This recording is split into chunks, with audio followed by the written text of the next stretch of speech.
Hello candidates, I am going to dictate you a passage from Progressive magazine. So please get ready for the dictation. The dictation will start after 15 seconds.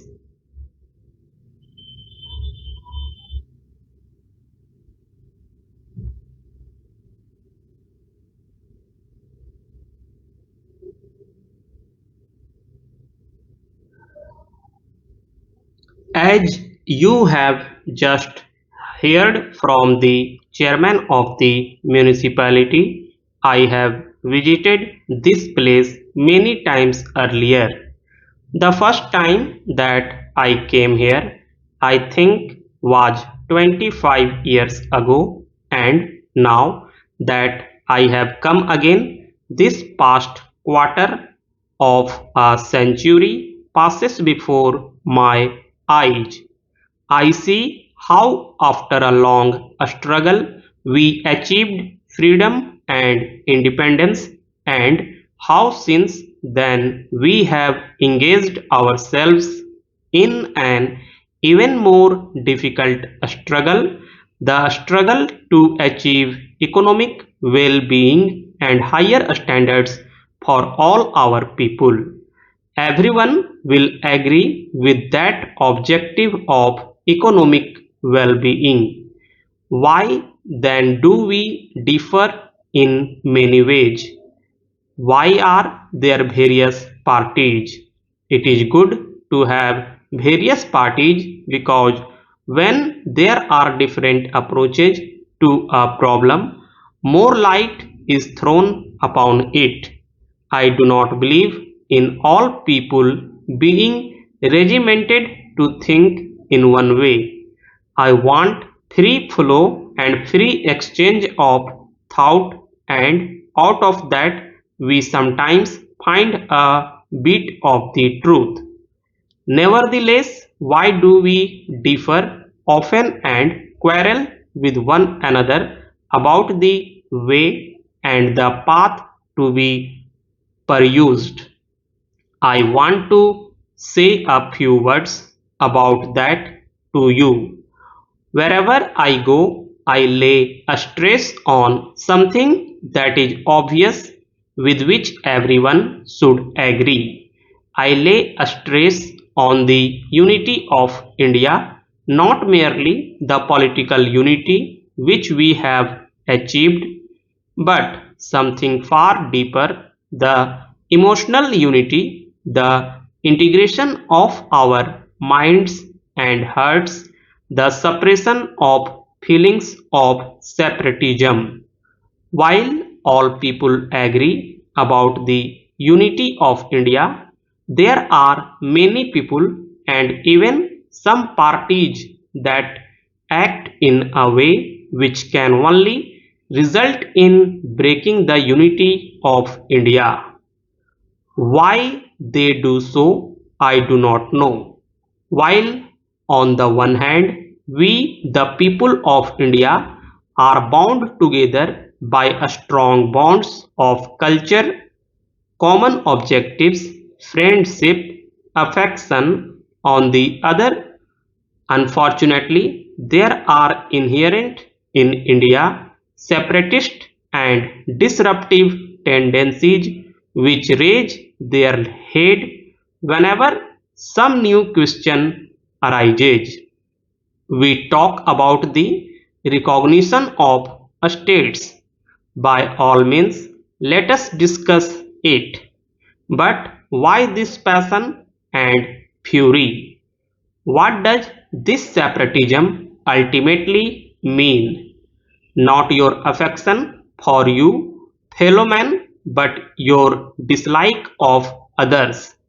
I have no objection to people coming together because they like one another, or to nations coming together because they like one another. But I have the strongest objection to people coming together because they dislike and hate somebody else. The coming together to hurt somebody else is bad. That is why in the international field we are against these military alliances which are not the coming together of people who like one another but are meant to be aimed against another country or group of countries. Anything is bad, the basis of which is hatred and dislike and enmity, international or national.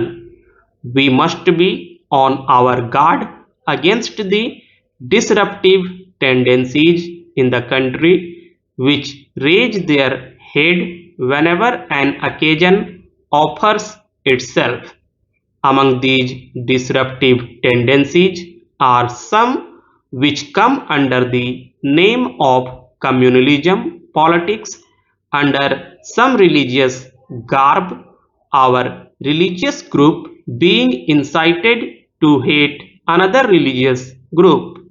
Then there is provincialism, there is casteism, perhaps the most dangerous of all in our country.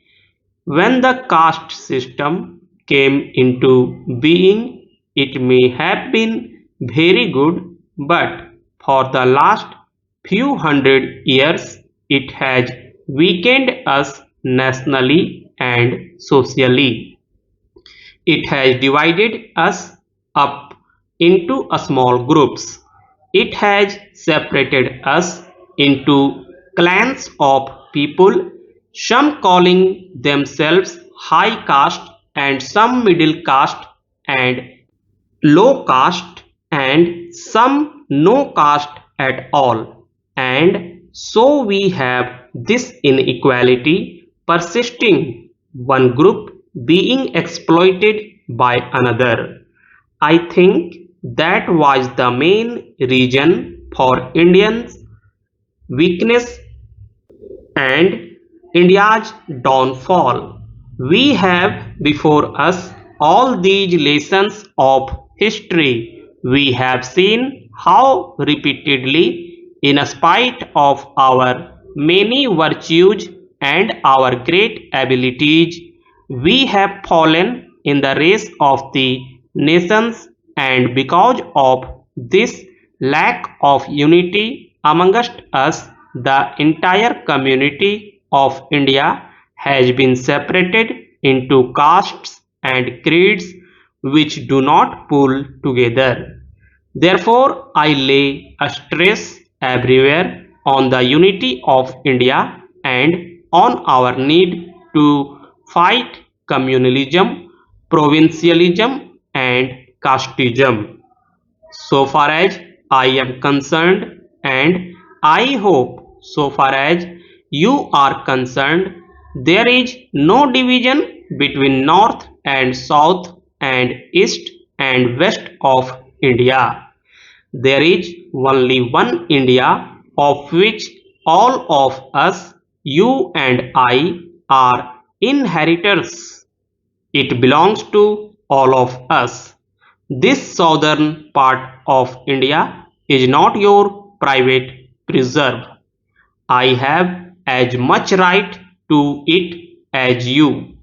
Likewise, the northern states of the Himalayas are not our private preserve. They are your inheritance also.